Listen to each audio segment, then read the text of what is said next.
And you probably already know what our big story is going to be about. It's not very often that Portland takes center stage in world events. But after 2 more skirmishes on the streets of Portland last night and 20 more protesters arrested, here we are. We're on the front pages of some of the biggest media outlets in the world. NBC News, the New York Times, Fox News, the Washington Post, a bunch of others. And in many cases, painting the entire city as a lawless war zone, overrun by some kind of mixture of violent anarchists and secret police. For better or for worse, that's the way your family from out of state is seeing our home, Portland, right now. And you know what?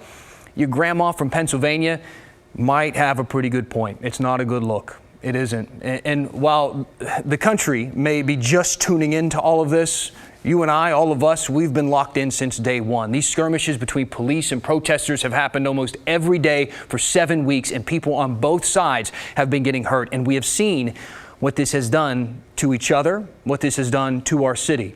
This week, a protester hit an officer in the head with a hammer. Last weekend, a federal agent shot a man in the face with a less lethal round that landed him in the hospital with serious injuries. Let's talk about last night. Outside the Portland Police Bureau's Southeast Precinct, officers said that protesters were chanting in the crowd about getting inside that building and burning it down, and that someone hopped in a vehicle and nearly ran officers over when they tried to stop them. Meanwhile, outside of the Justice Center, you got federal officers firing pepper balls and other crowd control weapons into people in the crowd there. And we haven't even mentioned that feds have been snatching people off the streets and whisking them away in unmarked cars. Now, after I said all of that, would I classify the entire city of Portland as some kind of post-apocalyptic wasteland? No.